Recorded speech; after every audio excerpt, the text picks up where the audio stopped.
विशेष राज्य के दर्जा केहू जानत रहे का चुनाव होत रहे, चुनाव में तो विशेष राज्य के दर्जा आवेला। लेकिन नीतीश कुमार आस्ते से एगो पिन मरले और उनसे विजेंद्र यादव कह दिले कि जातीय जनगणना भाई हम ना मांगे जाई कि जा करके जातीय जनगणना पर जौन करे के रहतन कहिए दिले। अब ऐसे बुझाता कि बिहार के विशेष राज्य के दर्जा भी ना भेटाई। बाकी तो एक बात बा कि इस सब में नीतीश कुमार के रणनीति जौन बा उ लालू प्रसाद से ज़्यादा बरियार बा। लालू प्रसाद सीधे लाठी मारे ले, रणनीति के मामला में और दिखावे के मामला में अलग होला। लालू प्रसाद यही चलते बदनाम बढ़े। लालू राबड़ी के शासन के समय में लालू प्रसाद कड़क मिजाज के आदमी रहे है, एने ओने ना देखत रहे है, 6-5 ना जानत रहे है, फंस गई चारा घोटाला में। नीतीश कुमार पूरी तरह से अभी शारीरिक रूप से स्वस्थ और मजबूत बाड़े।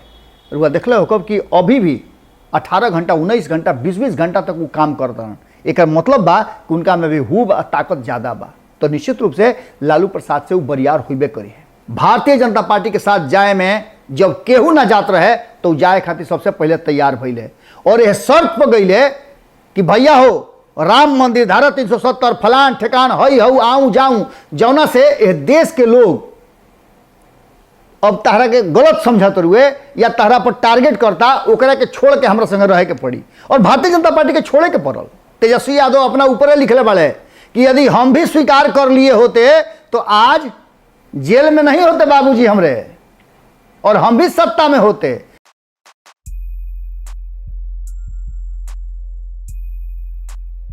जीते वाला से चर्चा ओकरा हार के बा, जीते वाला से चर्चा ओकरा हार के बा।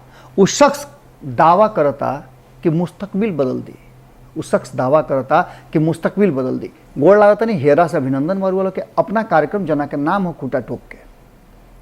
शुरुआत करे से पहले रुआलो को बता दे कि आज के विषय बहुत गंभीर बा और दो महाशक्ति के लड़ाई के बा। ये महाशक्ति के लड़ाई में के रणनीति पर भारी पड़ी, चर्चा ओकरे हुई और कोशिश करिए कि ओकरा के स्थापित कल जाओ।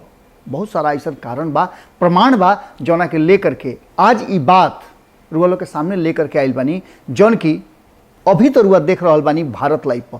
लेकिन जैसे ही एकर शुरुआती क्षण खत्म हुई और सीधे रुआ पूरा के पूरा विश्लेषण देखे खातिर जाए के पड़ी खूटा ठोक पे।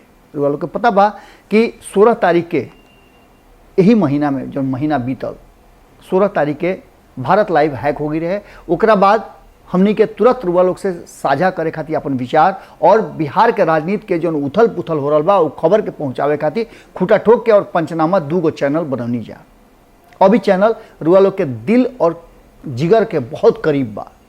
एक करीबी में कहीं ना कहीं एक बात सामने रुआ लोग के आ रहा बा और उ बा कि अब अलग अलग तरीका से रुआ लोग के साथे हमनी के जुड़ गई बन जा। ये जुड़ाव में एक बात तो पक्का बा कि हमनी के जौना तरीका से भीतर से निकाल के खबर रुआ लोग के सामने रख रहा बन जा, वो यह बात के तरफ इशारा कर रहा बा कि बिहार के राजनीति में जो भारत लाइव और खास करके जो विश्लेषण करतनी खूटा ठोक पे या फिर संपादक नमन मिश्रा जी विश्लेषण करतनी पंचनामा पर, वो बात 1 से 2 दिन या 1 सप्ताह के अंदर में रुआ लोग के सामने आ जाता आप रूपी।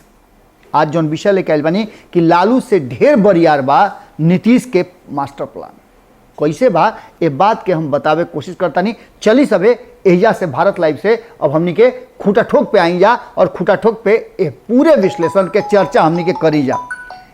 इस चर्चा में हमनी के कहीं ना कहीं आज ये बात के खोजे के कोशिश करब जा कि ये बात कहे के जरूरत काहे पड़ल। तो फिर से खाली रुआ लोग के बहुत बहुत धन्यवाद देता नहीं, गोड़ लागता नहीं। रुआ लोग के प्यार दुलार जो मिल रहा बा खूटा ठोक पे तौना से पूरा गदगद बानी। ये पूरे विषय पर कहीं ना कहीं एक बात तो पक्का नजर आ रहा बा कि रुआ लोग के जो प्यार दुलार बा उ खांची भर भर के मिल रहा बा। आज जो ना विषय के चर्चा रुआ लोग के भारत लाइव पर कैले रही वो विषय लेकर के खूटा ठोक पे हाजिर बानी कि लालू प्रसाद से ज्यादा कहीं ना कहीं मास्टर प्लान बरियार बना दिले बड़े नीतीश कुमार। और ये मास्टर प्लान कैसे बनल बा एकरा के रुआ सिलसिलेवार ढंग से सुनी सब है। सबसे पहला बात तो एगो कहानी रुआ सुनले हो कब लालू प्रसाद जब राजनीतिक रूप से पूरा बरियार रहन, पूरा मजबूत रहन और गाँव गाँव घूम करके जब वो अपन बात कहत रहन लोग के सामने तो कहत रहन कि भैंस के सींग पकड़ के हम चढ़ जात रही लइकाई में। यानी उनका कहे के मतलब रहे कि उनका लगे आतना हुब, आतना दम, आतना ताकत बा, आतना बरियार करेजा के बाण। लेकिन एगो बात बा कि हेलल हेलल भैंसिया पानी में, इहो बात लोग सुनले हो कब। अब ये बात के लेकर के लालू प्रसाद के दावा तब तक ले मजबूत रहे जब तक ले लालू प्रसाद पूरी तरह से सक्षम रहन, मजबूत रहन, सशरीर राजनीतिक रूप से खड़ा होत रहन मंच पर। लेकिन अब वर्तमान परिस्थिति में उम्र के साथ साथ कई बीमारी से ग्रसित लालू प्रसाद दिमागी तौर पर तो पूरा मजबूत बढ़न, लेकिन शारीरिक रूप से उनका शरीर उतना साथ नहीं के देते। वो ये नीतीश कुमार पूरी तरह से अभी शारीरिक रूप से स्वस्थ और मजबूत बाड़े। रुआ देखले हो कब कि अभी भी 18 घंटा, 19 घंटा, 20-20 घंटा तक वो काम करता रहन। एक मतलब बा कि उनका में भी हुब और ताकत ज़्यादा बा, तो निश्चित रूप से लालू प्रसाद से वो बरियार हुई करी है। अब रणनीति के रूप में रुआ जानता नहीं कि जहां आंकड़ा के सवाल रहे, आंकड़ा में लालू प्रसाद जो 30% के दावा करते रहन, ओकरा करीब तक ले नीतीश कुमार भी पहुंचे के प्रयास में लगभग सफल हो गए बड़े। लोग कुछ समीकरण साध करके और ओजा तक पहुंचा जा रहे। 2020 के चुनाव में जितना उनका संग है घात भई रहे, झमेला भई रहे, वो सब रुआ सामने बा। लेकिन वर्तमान परिस्थिति में बीजेपी के साथ रह के भी और बीजेपी के हुलियावत नीतीश कुमार के रुआ देखले हो कब। बीजेपी के भले 2-4 गो एने ओने के नेता बोल दे कुछो नीतीश कुमार के पार्टी के बारे में, नीतीश कुमार के बारे में, लेकिन ई दम नहीं है उनका में नू कि केंद्रीय नेतृत्व और खूब जम करके केहू ओलो के बात बोल देवे।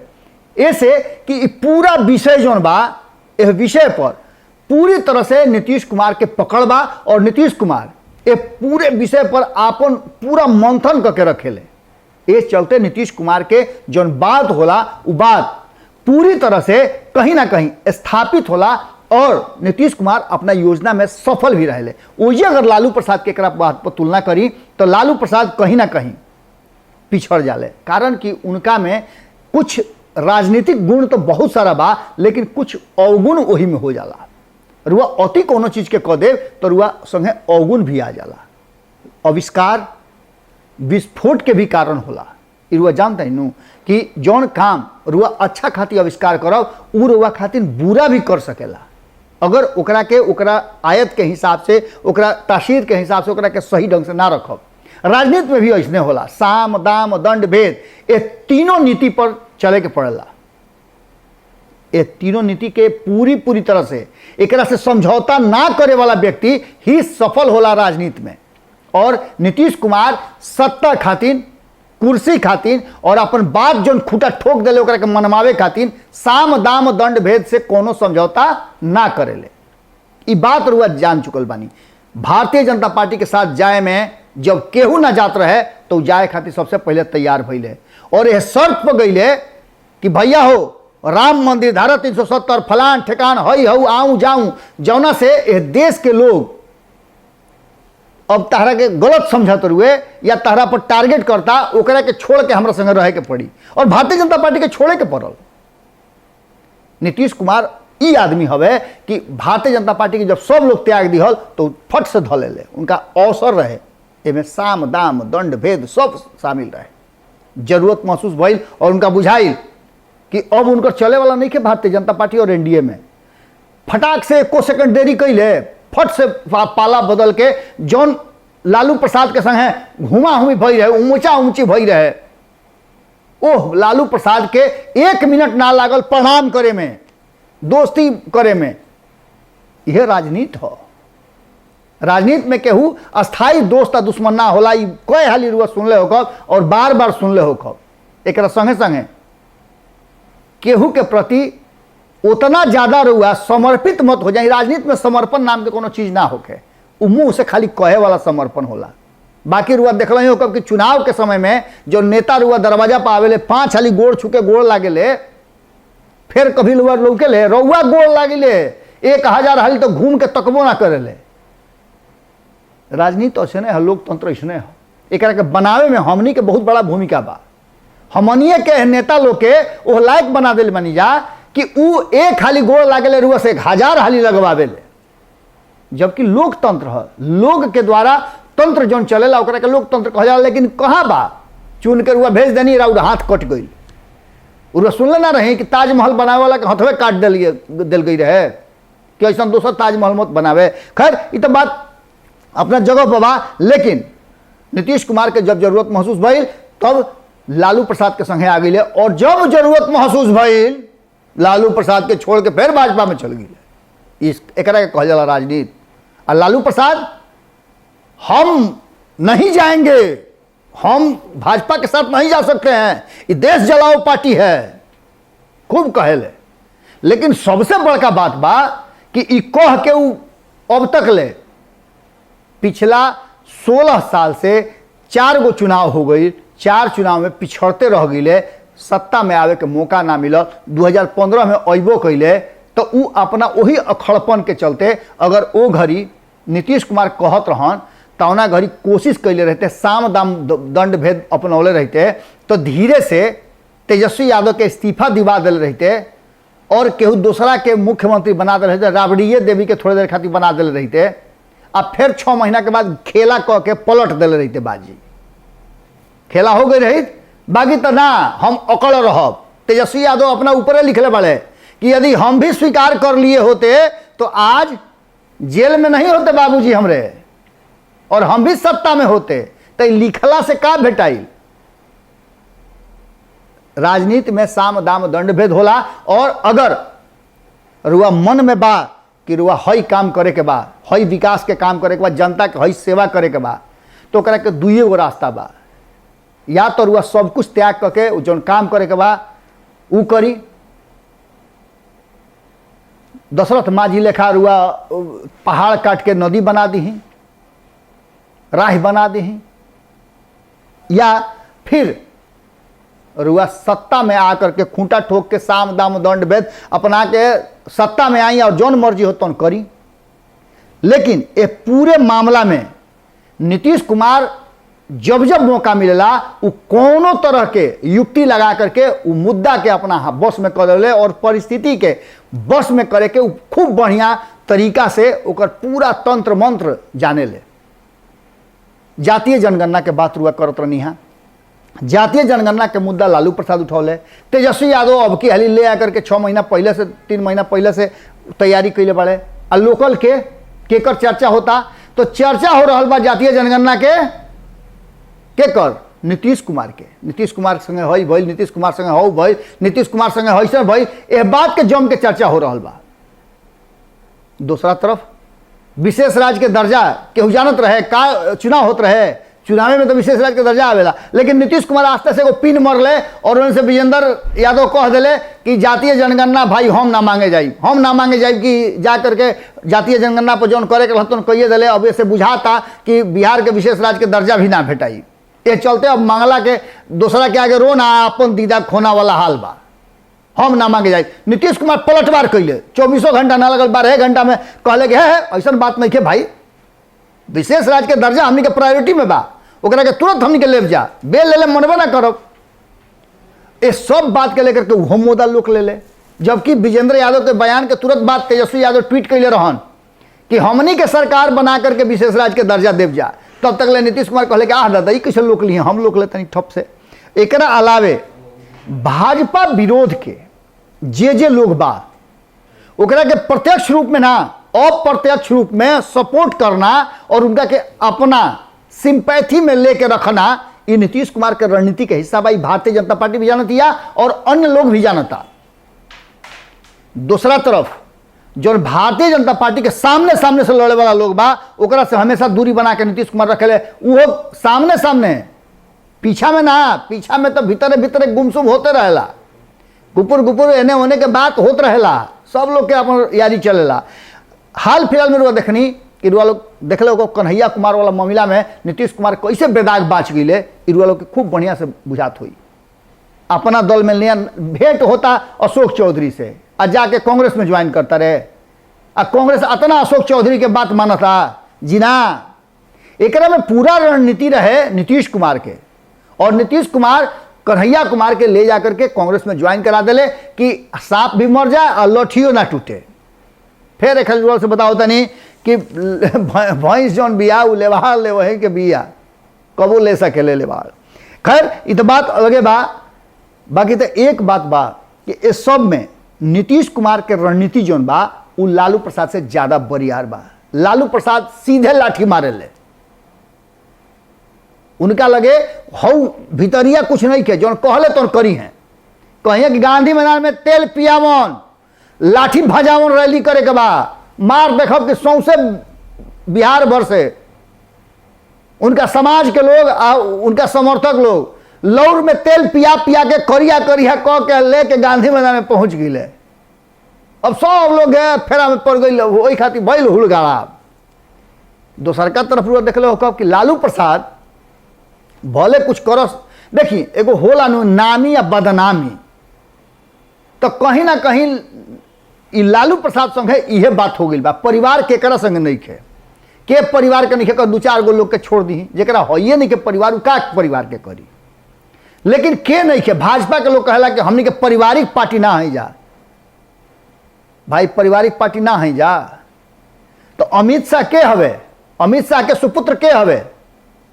अरे नरेंद्र मोदी के बाल बच्चा नहीं खे तो केकरा के करी हैं, कहाँ से बाल बच्चा ले हैं।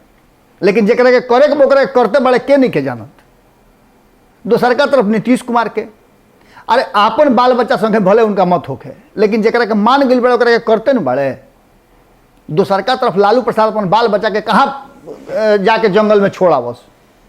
ये एगो अलग बात बा, व्यवहारिकता के बात करी तो कुल लोग अपना अपना बाल बच्चा के, भाजपा के कई गो नेता बड़े अंगुरी पर नाम गिनावे लगाओ तो रुआ बुझाए लगी।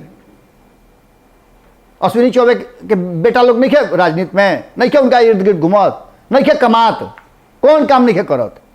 हाले रुआ देख लो 2015 के चुनाव ना लड़ रहा अश्विनी चौबे के बेटा, सब केहू करता। आर के सिन्हा के बेटा खातिर का नहीं खन करत। शत्रुघ्न सिन्हा अपना बेटा के चुनाव लड़ावे खातिर कांग्रेस तक ले भाग गई के नहीं खे करत। रामकृपाल यादव अपना बेटा खातिर का ना कैले, भाजपा टिकट ना दिलस वो अलग बात बा। एह तरीका से बाबूजी के मोहला के बाद बेटा, आज संजय जायसवाल के बढ़े, संजय जायसवाल के पिताजी सांसद रहन, उनका मृत्यु के बाद उस संजय जायसवाल के काहे मिलल, दूसरा के मिलित। अतना जब पाक साफ बढ़ा तो संजय जायसवाल कौन राजनीति के आई हन तीर मार करके। लेकिन यह बात के रुआ भुला जाई, रणनीति के मामला में और दिखावे के मामला में अलग होला। लालू प्रसाद यही चलते बदनाम बढ़े। लालू राबड़ी के शासन के समय में लालू प्रसाद कड़क मिजाज के आदमी रहे है, एने ओने ना देखत रहे है, 6-5 ना जानत रहे है, फंस गई चारा घोटाला में। बड़का बड़का घोटाला होता, सृजन घोटाला, बिरजन घोटाला, तिरजन घोटाला, 56-57 को घोटाला के तो नाम प्रधानमंत्री नरेंद्र मोदी आकर 2015 में गिनवा दिल। नीतीश कुमार के कहलन कि इनका से बड़का घोटालाबाज केहू नहीं खे।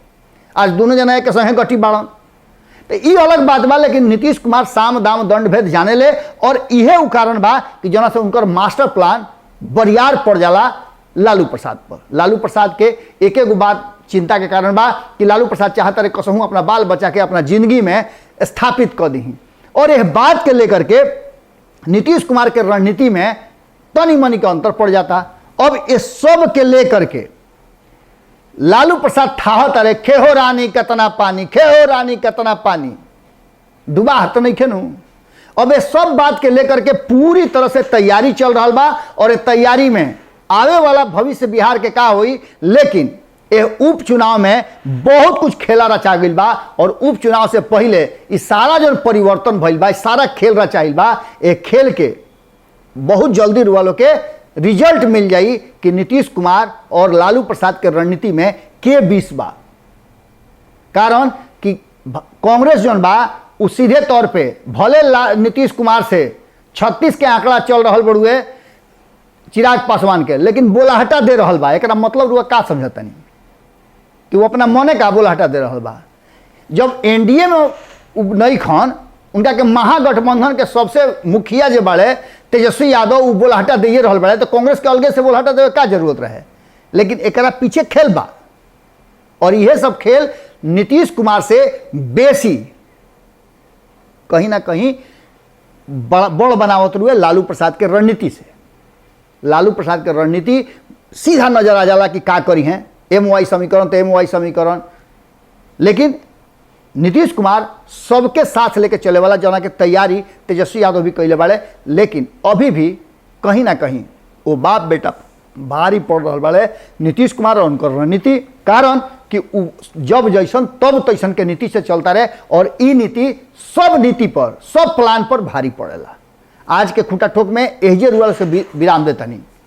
अब काल रुआ लोग से हमरा भेंट होई, बाकी तो बहुत छोट समय खातिर होई। बहुत जल्दी रुआ लोग के एगो सरप्राइज देवे के बाद, काल के बाद रुआ लोग के सरप्राइज देव।